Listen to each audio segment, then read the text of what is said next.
اللهم صل على محمد وآل محمد وعجل فرجهم لا حول ولا قوة إلا بالله العلي العظيم. استغفر الله الذي لا إله إلا هو الحي القيوم الرحمن الرحيم بديع السماوات والأرض من جميع ظلمي وجرمي وإسرافي على نفسي وأتوب إليه. دعائیں کو میں شروع کرنے سے پہلے چند کلمے چاہتا ہوں خدا سے مناجات کریں. آج کی رات شب قدر، شب شہادت امیر المومنین، شب جمعہ. خدا منتظر کون آتا ہے میری بارگاہ میں مجھے پکارنے والا. روایتوں میں ملتا ہے رمضان کی ہر رات خدا 3 مرتبہ صدا دیتا ہے. کیا کوئی ہے توبہ کرنے والا کہ میں اس کی توبہ کو قبول کروں؟ کیا کوئی ہے استغفار کرنے والا کہ میں اسے بخش دوں؟ کون ہے سائل جو میرے دروازے پہ فقیروں کی طرح آ جائے؟ میں اس کو خالی نہ لوٹاؤں. سب آج کی رات اپنے اپنے گناہوں کو نظر میں رکھے خدایا کہ خدایا ممنون ہے، خدایا مشکور ہے.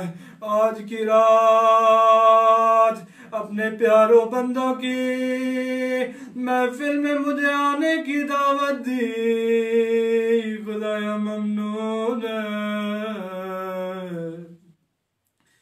اللهم صل على محمد وآل محمد. بسم الله الرحمن الرحيم. اللهم إني أسألك برحمتك التي وسعت كل شيء وبقوتك التي قهرت بها كل شيء وخضع لها كل شيء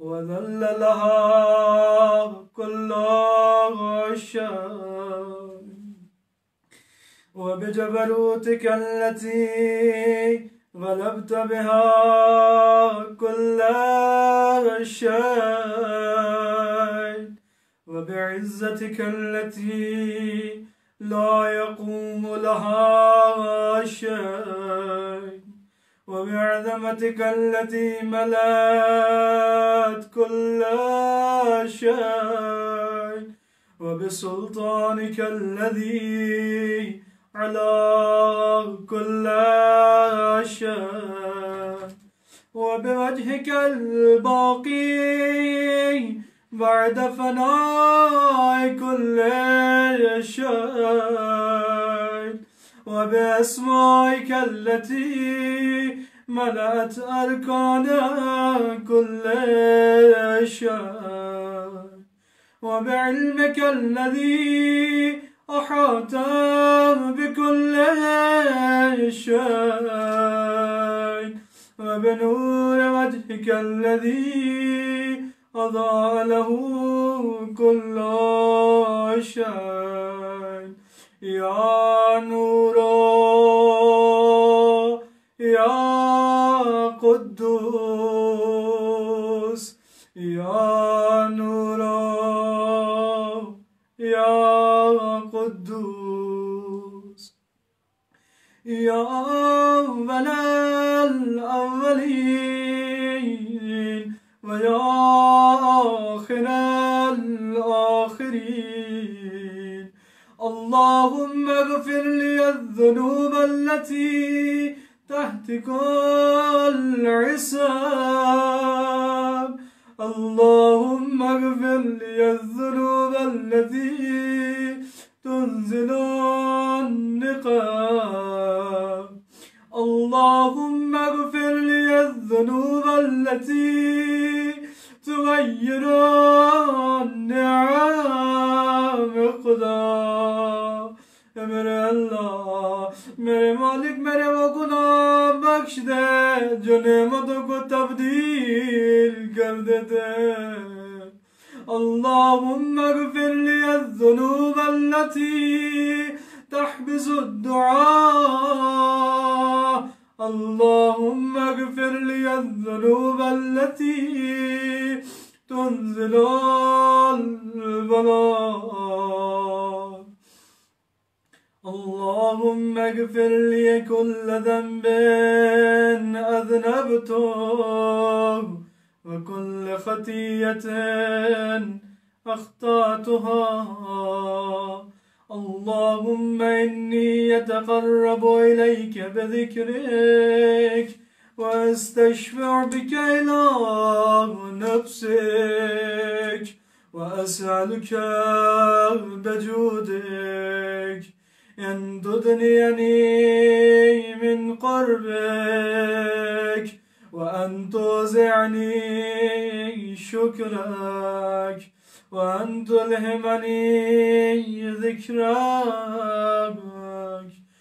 اللهم إني أسألك سؤالا خاضع متذلل خاشع أن تسامحني وترحمني وتجعلني بقسمك راضيا قانعا وفي جميع الأحوال متواضعا. اللهم وأسألك سؤالا من اشتدت فاقته وأنزل بك عند الشدائد حاجته وعزم فيما عندك رغبته. اللهم عظم سلطانك وعلى مكانك وخفي مكرك وظهر أمرك وغلب قهرك وجرت قدرتك ولا يمكن الفرار من حكومتك ولا يمكن الفرار من حكومتك. मेरे अल्लाह आखिर कहाँ जाऊँ, दर दर की ठोकरें खा चुका हूँ, लेकिन तेरे दर के अलावा कोई दर नहीं मिलता। खुदाया ममनून हूँ, मशकूर हूँ, शुक्रगुजार हूँ। एक दफा फिर मुझे अपने बारगाह में आने की दावत दी। तू मेरे गुनाहों को जानता है कि दुनिया में मुझ जैसा गुनहगार बंदा नहीं है, मुझ जैसा ऐबदार बंदा नहीं है, खताकार बंदा नहीं है। मेरे अल्लाह आज शब कद्र है, शब शहादत अमीर अल-मोमिनीन है। मेरे अल्लाह तुझे वास्ता बीबी ज़ैनब की यतीमी का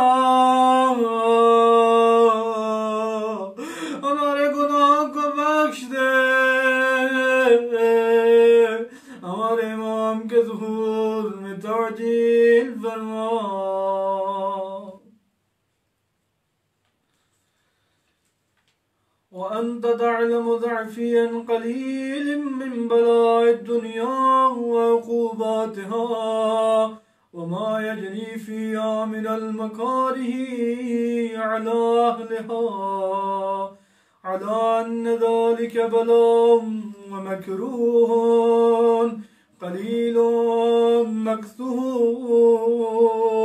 يسير بقاؤه قصير مدته، فكيف احتمالي لبلاء الآخرة وجليل وقوع المكاره فيها، وهو بلاء تطول مدته وتدوم مقامه ولا يخفف عن أهله، لأنه لا يكون إلا عن غضبك وانتقامك وسخطك، وهذا ما لا تقوم له السماوات والأرض. يا سيدي فكيف لي وأنا عبدك الضعيف الذليل الحقير المسكين المستكين.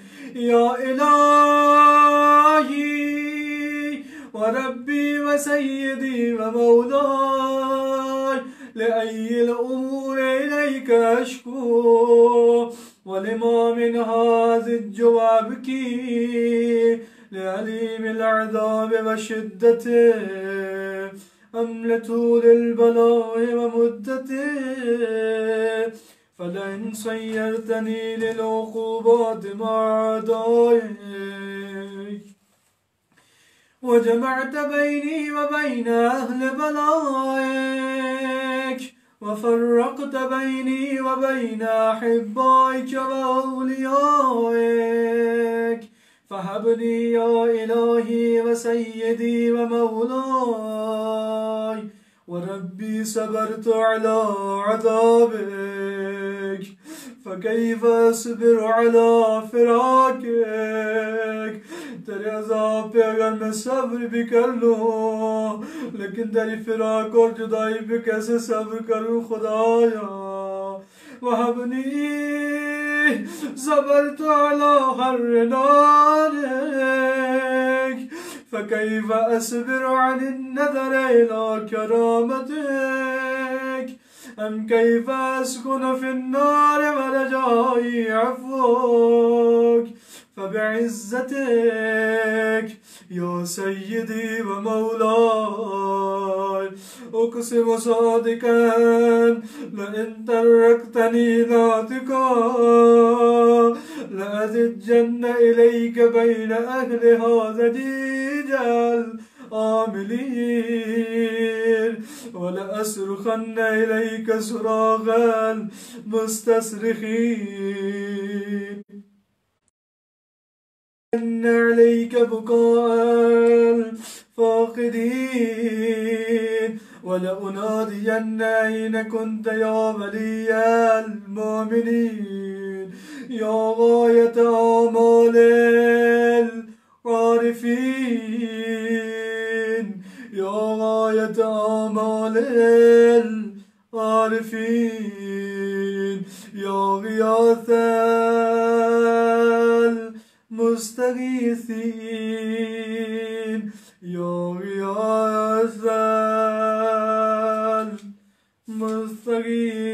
المستغيثين. وكنت أنت الرقيب علي من ورائهم والشاهد لما خفي عنهم، وبرحمتك أخويت وبفضلك سترت، وأن توفر حظي من كل خير أنزلت أو إحسان فضلت أو بر نشرت أو رزق بسطته أو ذنب تغفره أو خطأ تستره يا ربي يا ربي يا رب يا ربي يا ربي يا رب امام سجاد و ابو حمزہ سمالی میں فرماتے خدایا اگر تو چاہتا تھا کہ مجھے نہ بخشے تو کیوں مجھے اپنے بالگاہ میں آنے کی اجازت دی خدایا آخر میں کہاں جاؤں اگر شب قدر کی رات تو میرے گناہوں کو نہ بخشے میں کہاں جاؤں ادھر خدا کی آواز آتی ہے میرے بندے میں تو تیرا منتظر ہوں جس وقت بھی آ جا روایتوں میں ملتا ہے حضرت ابراہیم علیہ السلام جب خدا کو پکارتے تھے یا رب العالمین کہتے تھے یا رب الراحمین کہتے تھے یا رب الزاہدین کہتے تھے خدا کی آواز نہیں آتی تھی لیکن جب حضرت ابراہیم یا رب الذانبین کہتے تھے یعنی گنہگاروں کے پروردگار خدا کی 3 بار آواز آتی تھی لبیک لبیک لبیک میرے بندے میں تو منتظر ہوں تو میری بارگاہ میں آ جا کیا تو نے مجھے اللہ میں کرم کے علاوہ کچھ دیکھا ہے رحم کے علاوہ کچھ دیکھا ہے پھر تو کیوں مجھ سے روٹھا رہتا ہے پھر تو کیوں گناہ کرتا ہے واشتاق إلى قربك في المشتاقين وأدنو منك دنو المخلصين وأخافك مخافة الموقنين وأجتمع في جوارك مع المؤمنين اللهم ومن أرادني بسوء فارده ومن كادني فكده واجعلني من أحسن عبيدك نصيبا عندك وأقربهم منزلة منك وأخصهم زلفة لديك فإنه لا ينال ذلك إلا بفضلك وجد لي بجودك واعطف علي بمجدك واحفظني برحمتك واجعل لساني بذكرك لهجا وقلبي بحبك متيما ومن علي بحسن إجابتك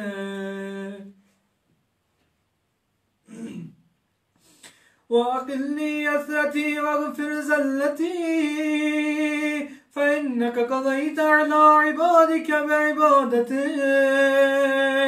وأمرتهم بدعائك وضمنت لهم الإجابة فإليك يا رب نسبت وجهي وإليك يا رب مددت يدي